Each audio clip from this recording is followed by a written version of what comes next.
my plan A, assuming we're talking about the same guy in Jaden Ivey. If he's there at 4, that's my plan A is going up and trying to get him. I think we're going to talk about what you would give up to, because obviously it's going to be, I don't know how steep the price is going to be to move up from 4 to 11. But you're more than likely maybe a young player, maybe a future pick. We talked about before. Yeah. 2023 draft is pretty strong. I'd be really hesitant to give up an unprotected or a top 3 protected. Top 5 is still a little dicey. But at some point, you got to take with what you know, and what we know is Jaden Ivey is a rapidly improving absolute future superstar, in my opinion, or at least he has the potential to do so. So Jaden Ivey, I'm sorry, is someone who kind of fits the needs that the Knicks are salivating over, which is a creator who can get into the paint. He's obviously box office when it comes to athleticism and dunks, but from a functional basketball standpoint, as someone who's going to create advantages, bend the defense, have the ball in his hands, but still be able to play off the ball a little bit. Obviously, it's a little murky because we still do have Julius Randle on our team, who takes up a lot of touches, and I think that's something we all kind of love to live in a utopia where he doesn't exist, but he does. But I don't think that's necessarily something you should try to encounter. Like, if you think Jaden Ivey is there for a reasonable price, like, go get him, and we can figure out the Randle stuff later. But I think it's very obvious that he's not going to be the number 1 option on a Knicks team moving forward that is going to be serious about competing or getting better or moving in the right direction. So I would go get him. That would be my. It's very possible that the price is too high and you don't want to do that, but it makes a lot of sense. And I know there's been some murmurs and rumors, so we'll see what happens. To me, I mean, the dream for Knicks fans. I'm not sure how realistic it is not. And shout out to Raw. Raw did a video about this, about trading with the Sacramento Kings and pairing Julius Randle with Sabonis. Clunky fit. But but we don't know what the price. That's the dream scenario for us. We are talking about the Kings. Yeah, we are. Yeah, we are. I mean, if we're talking about the Kings, though, they've taken like 37 point guards. I mean, but this is and they've done. They just traded Tyrese Halliburton. Yeah, you're right, but they also just drafted him and paired him with, and they actually, at least mentally, make more sense in my mind. I mean, that's got to be the dumbest thing I've ever seen the team do. I don't know when. They just treated Halliburton. Oh my God! It might be dumb, but at the end of the day, it's like they did have point guards there, though. You know what I mean? It's like they did have a surplus of point guards at least. So it's like if they let one go, it's like, okay, was Halliburton the right one to let go? That's another question. Now you're right. You're right. When you're right, you're right. That's right. But Sabonis plays. He's 6'11". He plays the 5 as well, and he shoots the 3. So I don't know what's the big I don't know what the big problem is. Defensively is a big problem for me, but the whole team's a big problem. That whole team except Davion Mitchell is a big problem defensively. Maybe you're Sean Holmes. That's it. Right. They don't play. But let's steal the conversation back to Jaden Ivey and less on that. Yeah. That was a fun side conversation because it's just like talking about basketball. But what's deep? I've heard a lot of Ja Morant comparisons between Jaden Ivey and Ja.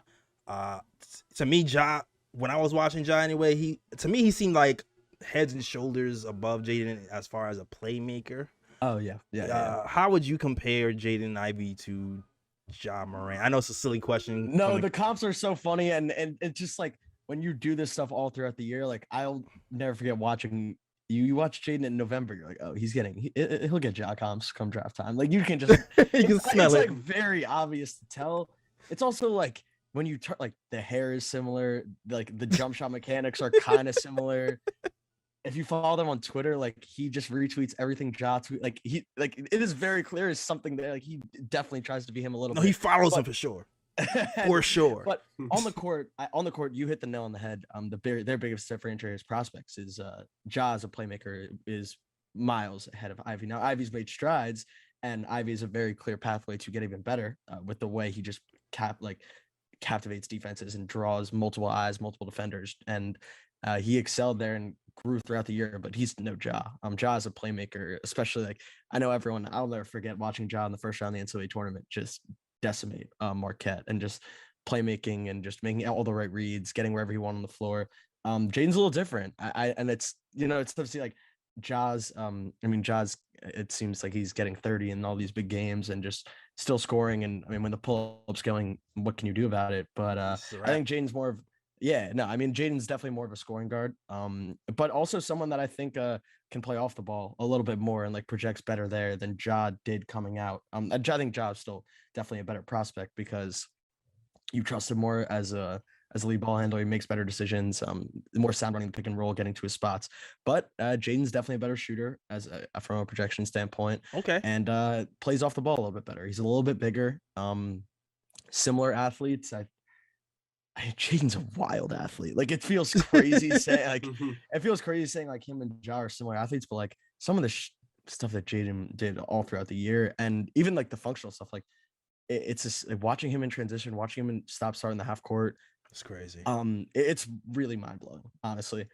So I am ridiculously high on Jaden Ivey. If it wasn't for me just also being really high on Chet and Paulo, like I could easily get to like having him in the top 2, but I just love those two. I love those guys too much. And I'm just like ridiculous high on both Chet's like 2-way upside and Paulo just being an absolute offensive stud. But I think Jaden, like I think the case that Jaden's put together, not only to be in the top 3, but just like should be regularly mentioned towards the top of the draft. Like I wouldn't take him at 1 or 2 with those guys on the board, but seeing Jabari kind of get anointed into like the consensus first overall pick while Jaden's like, yeah, he might go 4th, like he might go 5th. I'm like, are we watching the same guys? Like it's wild to me that Jaden hasn't picked up any top 3 buzz, or I mean, it's really mind blowing. If you just look at how he improved throughout the year, how he grew as a playmaker, how productive he was, combined with the potential and upside with his athleticism and handle and tools. I don't know. I'm really excited to talk about him, and it's almost like too good to be true for the Knicks to go and make that happen. So I'm kind of keeping my fingers crossed, and we'll see. It's kind of like we missed out on Josh, so we're gonna make things right here. But let's see. At the end of the day, I don't think I would give up.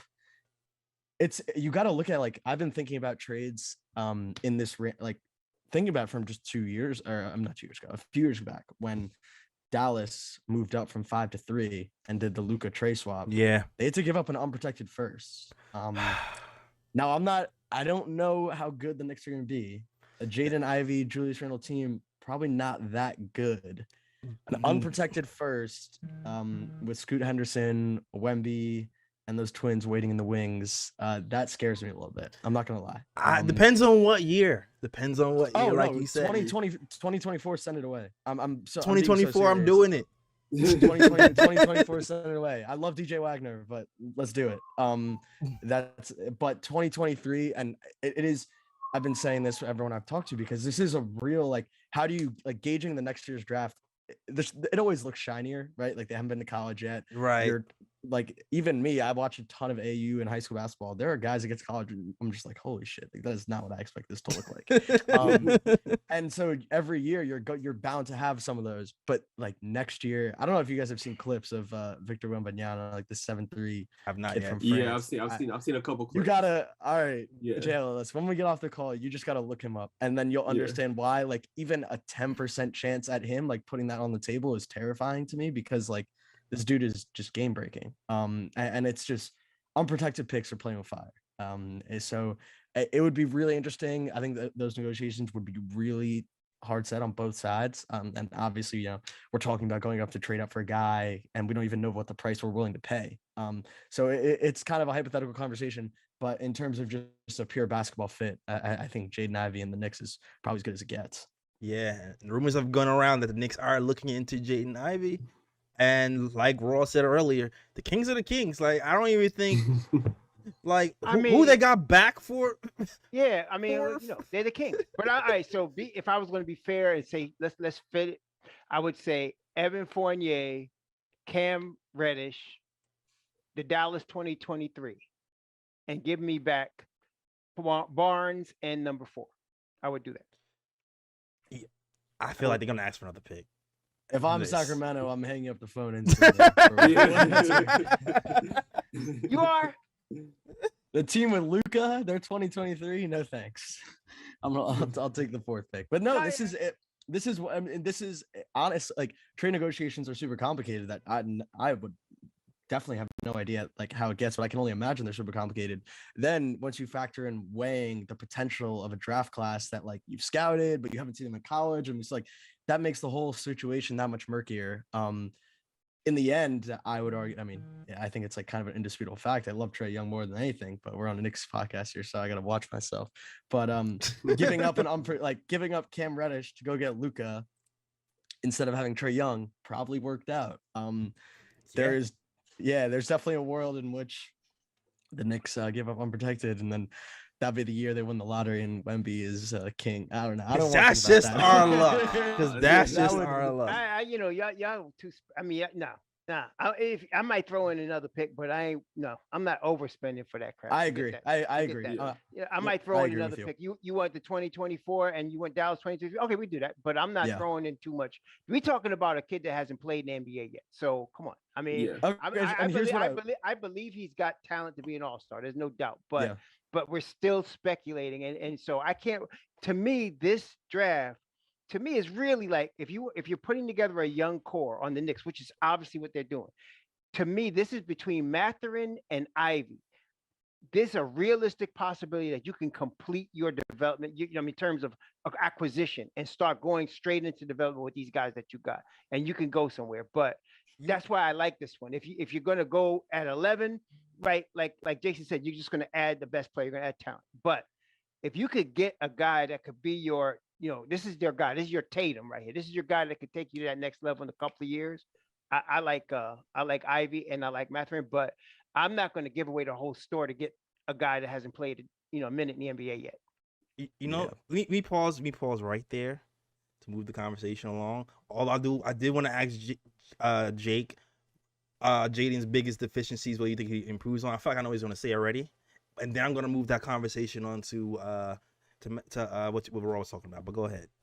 I mean, I think your biggest deficiency, I would say it's the mid range and the in between game. Like I think that's his most glaring deficiency. Mm-hmm. He knows he needs to work on it. He's been quoted multiple times and and like pre-draft interviews, which is awesome. Like great self-awareness.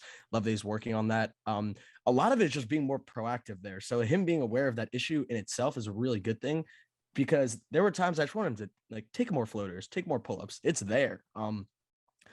Once he gets around that screen, like he's going to see deep drop. Absolutely. I think it's what he's seeing from the big. I think he will see a ton of deep drop. So knowing how to hit that mid range, hit the floater, all the stuff that Ja's like super mastered, will be so important. The other thing I will say is the shooting. I buy the shooting. He shot it really well this year. Pull-ups, movement threes, it was all there. However, he shot 26% or something as a freshman. I think he's probably somewhere in between the two. I think he was really cold his freshman year and got pretty hot his sophomore year. We specialize in high school data and stuff at Cerebro. We do have him charted at 39%. I think like it's in the high 30s, mid to high 30s. I'll take that to the bank for EYBL, which is really good. Wait, consider like Ryan, you mean like is that your projection for his NBA? Oh no.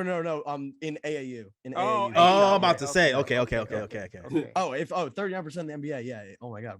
100%. No. So it's like an 80 shot sample, I think, and I think he shot about 38 or 39%, which is good in itself. And then, given context to the EYBL as a whole, it's even better. A lot of guys hovering around the low 30s, so that's definitely encouraging. But it's still not set in stone. I think his shooting projection, it's not murky.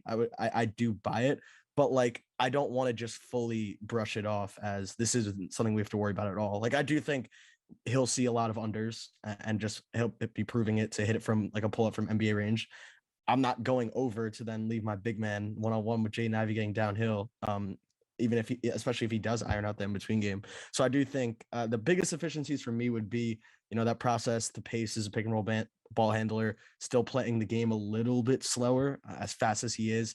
And he got so much better play, like stop starting and accelerating and utilizing that burst throughout the year, but still sometimes, playing a little bit sped up and a little bit premeditated, and then just ironing out that three ball. So there's no doubt in my mind, and you can't go under, because if like that's what Ja's like. people are going to go under. And if Ja's that's why we said when Ja's hitting that pull up three, there is nothing for you to do. Nothing. You can't go under, you can't go over, you can't get to a level blow by you. Like, and I'm not saying Jaden, like that's a very surface level way of looking at it, that like, oh, there's no flaws, he can kill you from all three levels, like you're screwed. It's not actually the case, but I do think like Jaden does have the tools where that even is on the table. Like you don't want to get to that level of the screen because you're just conceding a blow by. He's that fast. No, I agree. Completely agree. Yeah, so, completely agree. Although I liken him more to a pre-injury Victor Oladipo than to Ja. I think I like that. I like that as a driver. I'm more like because this guy and I think he's actually can be better than Victor because his first step is like unreal. It's just ridiculous. This guy goes from 0 to like 60 in half a second. So if he ever, and that, all of these guys, everybody we're talking about, except if he's like a Luka Doncic, they're going to have, holes in their game that need to be worked on. Everybody does. So that's not a problem. But if he ever, like Jake said, if he ever gets a mid-range, because like you said, they're going to drop back because he's so fast. You have to get back on him. Otherwise he's by you. If he gets a mid-range or a floater, it's a wrap, man. It's a wrap. I will say one thing like real quick is why I'm so, I'll say infatuated with Jaden and why I kind of feel like people are undermining him is that like he, in the beginning of the year, the mid-range, he was not looking at it. Like he would literally come around the ball screen or he would get downhill and it was straight to the cup and he would jump and try to jump over you and power through you. And like, oh, okay, like this works sometimes. It also doesn't work other times. And he was pretty inconsistent to like start the year. Other than one really bad game at Northwestern, like unless I'm blanking out, like for the most part, he was consistent. And he was really freaking good as he got late in college conference play. And there were two games that I will just, they're seared in my brain. The game versus Illinois at home and the game versus Michigan, both of them, where he is snaking pick and rolls.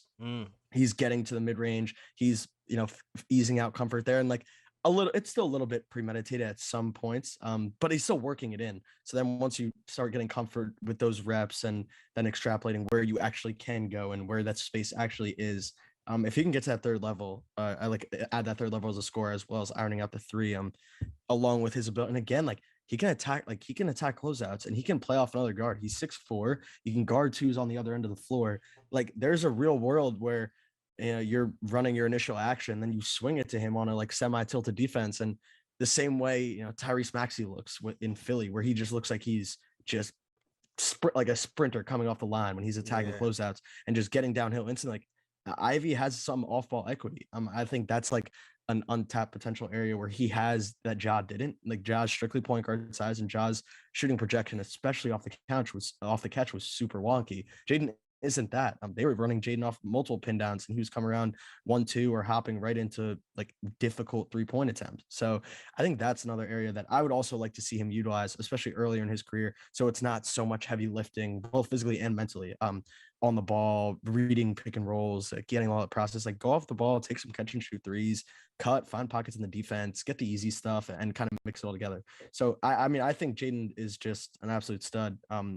We talk about star bets and, I personally, you don't want to go swing crazy for the fences, but the foundation's absolutely there. Like it is not an irresponsible gamble by any means.